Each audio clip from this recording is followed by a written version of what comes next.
ఓం నమ శివాయ. రాత్రి నాకు కలిగిన శివుని యొక్క దర్శనం. మన ధర్మాన్ని ఎలా కాపాడాలి, ఛానల్ని ఎలా నడిపించాలి, నాకు ఎవరు సాయం చేస్తారు, ఎవరు ప్రోత్సాహం చేస్తారని చెప్పి నేను గత 9 నెలలుగా పంచాక్షరి మంత్రాన్ని చదువుతూ వస్తున్నాను. 9 నెలలుగా రాత్రి నాకు కలిగిన శివుని యొక్క దర్శనం. నేను క్రైస్తవం స్వీకరించిన కాడి నుంచి 25 సంవత్సరాలు యేసుక్రీస్తు నామం తప్ప మరి ఏ నామాన్ని స్మరించలేదు. 2024 డిసెంబర్న క్రైస్తవ్యాన్ని స్మరించడం ఆపేశాను. 2025 జనవరి నాడు హిందూ ధర్మంలోకి వచ్చాను. 9 నెలలుగా పంచాక్షరి మంత్రాన్ని స్తుతిస్తూ వస్తున్నాను. రాత్రి సరిగ్గా 1 గంట 2 గంటల ప్రాంతంలో ఒక గొప్ప ఆలయం తలుపులు తెరుచుకున్నాయి. లోపట శివుని లింగాకారం విగ్రహం నాకు కనిపించింది. శివుని నొసట విభూది రేఖలు కనిపించాయి. శివుని దేవుని వైభవంగా అలంకరించి ఉంది. దీపాలు వెలుగుతూ ఉన్నాయి.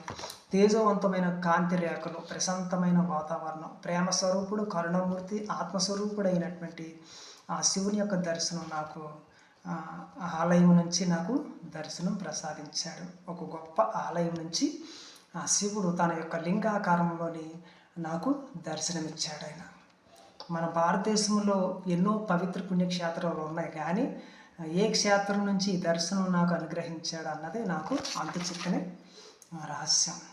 ఓం నమ శివాయ. గనుక ఈ ధర్మాన్ని ఎలా ముందుకు నడిపించాలి, క్రైస్తవ సాక్ష్యాలు ఎలా స్వీకరించాలి, ఈ యొక్క ఆర్థిక సహాయం నాకు ఎవరు చేస్తారు, ఎవరు అండగా నిలబడతారు, ఇదంతా ఒక తపన, నాకు ఆర్థికంగా తపన. ఆలోచిస్తూ ఉన్నాను.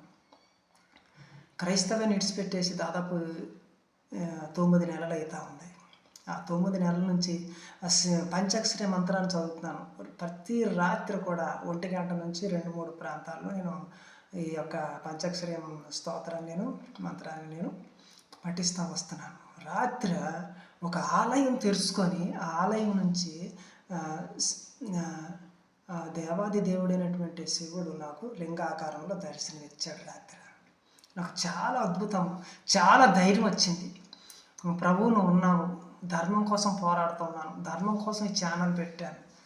అబద్ధ క్రైస్తవ మోసాల నుంచి ప్రజలను రక్షించాలి, సనాతన ధర్మాన్ని కాపాడాలి, ప్రజల్ని చైతన్యవంతులు చేయాలి, ముందుకు నడిపించాలి, నాకు ఎవరు సహాయం చేస్తారన్నప్పుడు ఆయన ఆ యొక్క ఆలయం నుంచి నాకు దర్శనం ఇచ్చాడు. అంటే తన యొక్క సహాయకుల్ని నాకు సహకరిస్తాడని, సహాయం చేస్తాడని నాకు ఆశాభావం చూపించాడు. తొందరలో నాకు సహాయం అందుతుందని, ఆయన యొక్క భక్తులు నాకు